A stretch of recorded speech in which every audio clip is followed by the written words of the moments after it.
presiding officer has had to suspend the House because there are no ministers. Now that you're 80 plus, please be present for the business of this House. Right, Honorable Speaker, you have indicated that you don't know yet the shadow cabinet ministers. I am here to inform you of the same, Right, Honorable Speaker. But do allow me, and I seek your indulgence, Right, Honorable Speaker, to raise just two critical issues before I notify you of the shadow cabinet. Two critical issues now that colleagues on this side are here. Honorable Speaker, the media has been awash, and I've seen some communication from government officials about a critical concern of medical interns in this our country. Medical interns, they form the cracks of the medical infrastructure of our country. They literally run government hospitals and government health centers in all our constituencies. Sometimes they work 36 hours, other times they work 48 hours non-stop to take care of the people of Uganda.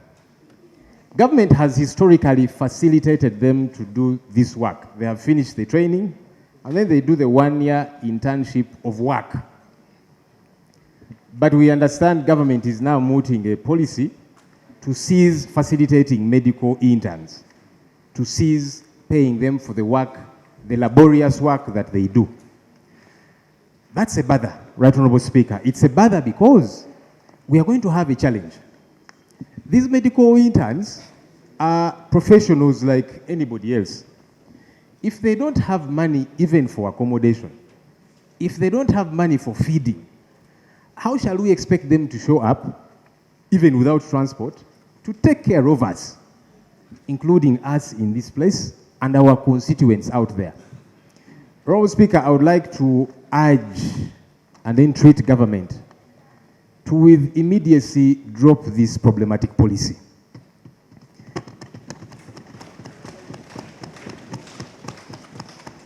And the question of the lack of resources does not arise. Government recently suspended public holiday functions to save money. We had already, as Parliament, passed that entire budget, and so that money is available. And about 24 billion shillings is going to be saved. Now that those national functions are not going to happen, beginning with yesterday, Heroes Day, why don't we channel that money to the medical interns? In other words, money is available. Government, let's find this money so that we can pay medical interns. Do you want to ask the leader of government business to respond to your... Certainly. Let me finish it in a minute, Right Honorable, and then she will come through with the response. So I am urging her to marshal her cabinet to find resources for medical interns. And I was emphasizing, Right Honorable Speaker, this is not one of those political issues that we should be debating, NRM, opposition, and so on. This is a matter of concern to all of us. So I hope that government is going to find resources for that. Finally, Right Honorable Speaker, for the response of the Prime Minister. Right Honorable Speaker, there is again a concern of human rights violations that are not ceasing. We talk about these issues, and many times we hope that government will move and do better. It does not happen. I am concerned, Right Honorable Speaker, about persons who are missing to date. Some belong to the NRM side, some belong to the opposition side. One of our colleagues, the Honorable Margaret Etilu, who is the Amuria Woman Member of Parliament, we were taking oath here with her, among others. We understand she was arrested on 23rd May before we went to elect the speakership. Her family, I've seen them in the media asking for the whereabouts of their person. Lawyers are asking where she is. We are asking, Right Honorable Speaker. Honorable Speaker, I'm leader of the opposition, but I should also be concerned when an NRM member, who is a colleague in this House, disappears and we don't know her whereabouts. It should concern all of us. Just like it should concern colleagues on the NRM side if it happens to any of us. So that's how I am concerned. Where is this member? Can government account for a member? This is happening to a member of parliament. If she has committed any offense, Article 28(3) of our country's constitution provides very clearly somebody is innocent until they are proved guilty. Why is she not produced in court? Where is she being held? Take her to court. If she stole money, for example, I'm always speaking out against corruption, take her to court so that she gets charged. If she needs to go to jail, she goes there. But for now, can due process happen? Similarly, Right Honorable Speaker, there's a young man called Christopher Godi, also known as King Zare. He belongs to my political party. He was picked up by the military in Kamocha on 21st April. His whereabouts to date are not known. Why does government not want to follow the law? You see, even myself, even yourself as a leader, we can all be suspected to have committed an offense. But what does the law say? Why don't you produce people in court? When you abduct, and we call it abduct because you're not following the prescribed procedure of arrest. Right Honorable Prime Minister, why don't you want to follow the law? And Right Honorable Speaker, we were here at another time speaking about missing persons. There's a gentleman called John Bosco Chibalama. He was abducted on 3rd June 2019. It's been 7 years since. The Right Honorable Prime Minister told us Chibalama was arrested. Up to now, government has not accounted for Chibalama and 17 others. And we are adding on to that list. Why? Government needs to account for these people. Thank you. Both NRM and the opposition. Right Honorable Prime Minister, talk to us on these issues. I will start from interns. As you are aware, Right Honorable Speaker, I once was a Minister of Health, General Duties, some time back. Right Honorable Speaker, it is the President who directed the Ministry of Health to put money so that interns can be facilitated. It's not the opposition. It is NRM, it is Mosei who said, let us facilitate these people. And I want that credit to go to NRM, to go to the President. It's not opposition that brought this idea. Now, too,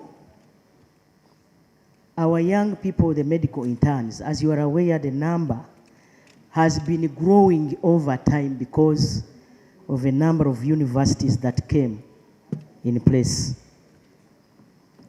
A comprehensive report will be brought by the Minister of Health, now that he is new, for us to understand the gist of the matter.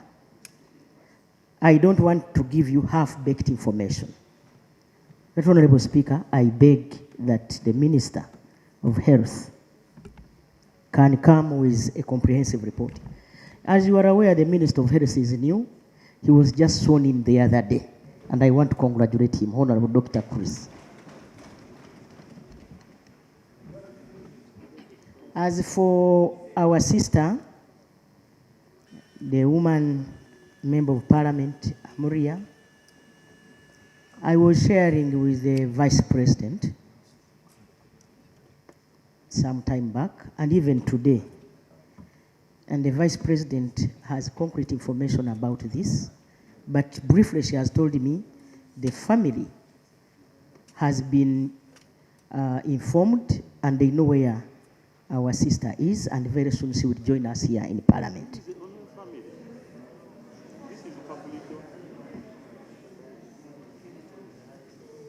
That's the answer I can give for now.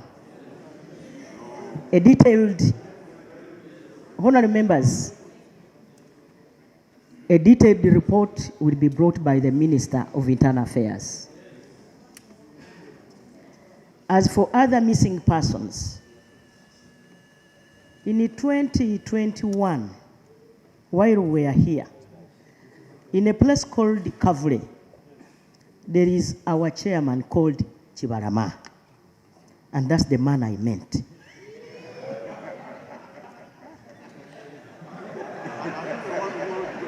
Thank you. Thank you very much, Right Honorable Speaker. Allow me to thank the Leader of Opposition. Order, let's...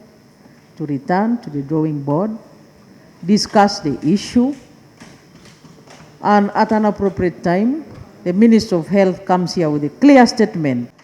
Which has been properly clothed and easy to understand. Because when you compare it to the Prime Minister was simply mocking this House. Prime Minister, meet more often with the Vice President so that she can coach you on how to respond to some of these issues. Because you see, even when you're being given bitter medicine, somebody can put a coating of some sugar, so it's easy to take the medicine down. That's what the Vice President has said. I may not fully agree with everything she has said, but she has clothed it in a motherly way. And so it becomes easy for me to follow up. Now that she has promised, number one, the question of these intern doctors, you're going to go back and cabinet and review, and you have said nothing is cast in stone. That is what the Vice President has said. It's better than what the Prime Minister said, mocking and saying we increase the numbers and so on. And there is no harm in learning from your senior, the Vice President. Is that a bad thing? You don't want to learn? Order. Go for it. Right Honorable Speaker, inform you that I have been here in this House for quite some time, and you know how much respect I give people. My brother was with me, he's my friend, when he was still in NTV. We are very close, by the way.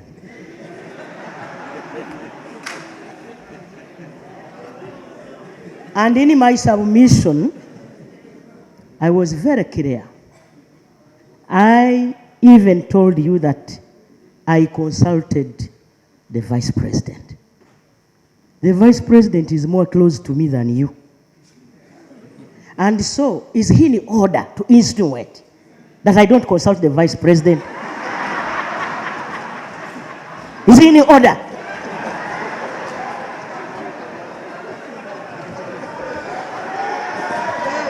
Okay, the ruling, and she is consulting, she has been consulting.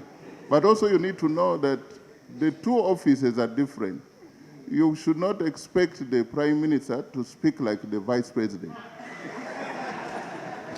Most obliged, Right Honorable. Yes. I am glad she says she always consults the Vice President. Now that you promote sciences and young people are graduating as interns and so on, medical interns, don't make it ironical by failing to facilitate them and then discouraging the younger ones who will say, maybe it's not attractive to study sciences. Of our rules of procedure, which mandates the leader of the opposition to constitute and designate colleague members of Parliament to the shadow cabinet, I have the honor to submit the duly constituted shadow cabinet for the 12th Parliament.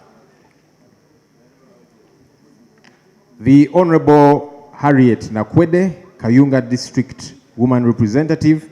She's our Deputy Chief Opposition Whip and Shadow Minister for the Presidency. The Honorable Eugenia Nasolo, Lubaga South Member of Parliament, Shadow Minister for Cooperatives and Microfinance. The Honorable Seungu Gonzaga, Kalungu West MP, Shadow Minister for Defense and Veteran Affairs. The Honorable Sheila Amanio, Mukono District Woman Representative, Shadow Minister for Information and Anti-Corruption. The Honorable Dr. Eunice Apio Otuko, Oyam County North MP, Shadow Minister for Science, Innovation and Technology.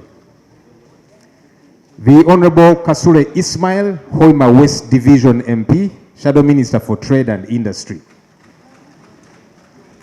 The Honorable Okelo Patrick Onguri, Aswa County Member of Parliament, Shadow Minister for Local Government. The Honorable Sebina Javira Nyendomukungwe, Member of Parliament, Shadow Minister for Finance, Planning and Economic Development. The Honorable Tebandeke Charles, Bale County MP, Shadow Minister for Animal Industry and Fisheries. The Honorable Alobo Joan Achom, Soroti City Woman MP, Shadow Minister for Foreign Affairs. The Honorable Sumaya Nabawanuka, Mubende Municipality MP, Shadow Minister for Lands, Housing and Urban Development. The Honorable Lukanga Moses Musanje, Njeru Municipality MP, Shadow Minister for Energy and Minerals. The Honorable Kaluya Andrew Chiza, Chigulu South MP, Shadow Minister for Education. The Honorable Chiza Hakim, Bukoto South MP, Shadow Minister for East African Community Affairs. The Honorable Jimmy Kanabi, Buikwe South MP, Shadow Minister for Public Service. The Honorable Dr. Timothy Batua Lusala, Jinja South MP, Shadow Minister for Health. The Honorable Sekabira Dennis, Katikamu North MP, Shadow Minister for Internal Affairs. The Honorable Naluima Betty Etho, Wakiso District Woman MP, Shadow Minister for Gender, Labor and Social Development. The Honorable Robert Maseruka, Mukono County South MP, Shadow Minister for Youth and Children Affairs. The Honorable Fred Jalameso, Ajuri County MP, Shadow Minister for Tourism and Wildlife. The Honorable Jamal Mukuve, Bukoli North MP, Shadow Minister for Water and Environment. The Honorable Kutesa Patrick Chimanya Kabonera MP, Shadow Minister for Agriculture. The Honorable Okot Peter, Tochi County MP, Shadow Minister for Special Regions. The Honorable Caps Fungaro, Obongi County MP, Shadow Minister for Human Rights.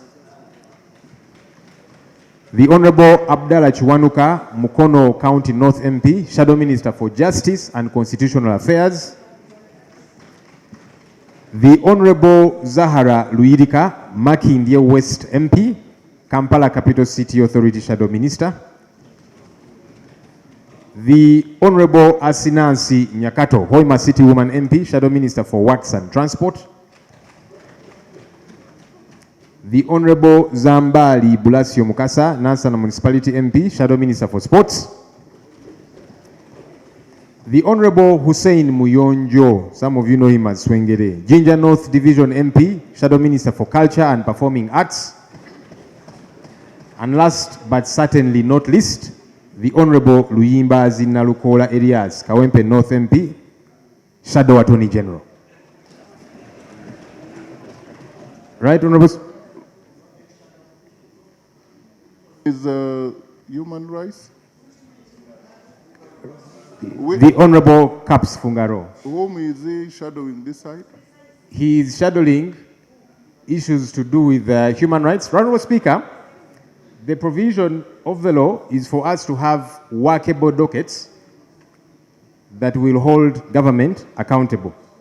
And that's why, by the way, we have got 30 shadow ministers. We would have had 82. But we said, no, we are going to shrink all of those into 30 workable documents, and that's allowable within the law, so that we can hold government accountable. We are not going to have 82. We believe 30 ministers are able to run government effectively.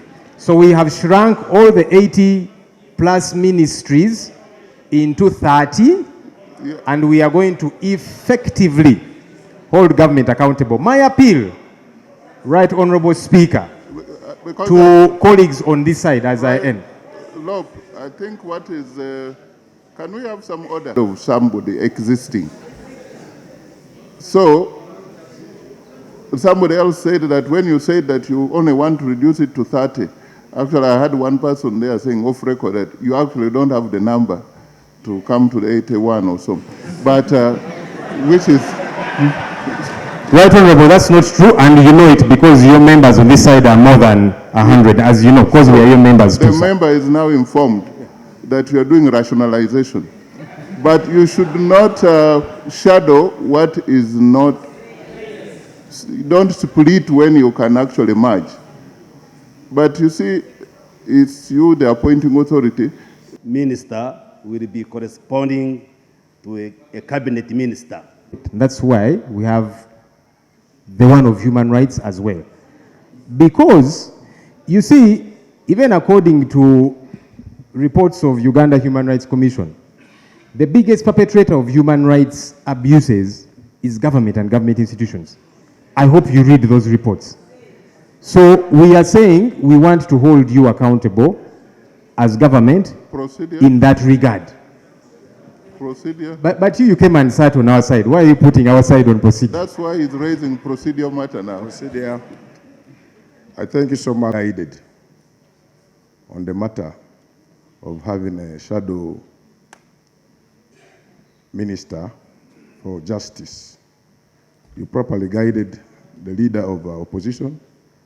So is he procedurally right to continue lamenting and insisting on that position? I thank you. The law, you stick to the rules. They don't need any debate. So the House has taken note. Get to be committed. So the Honorable Caps Fungalo is our shadow minister for security. Thank you. The House has taken note. Let's go to the next item.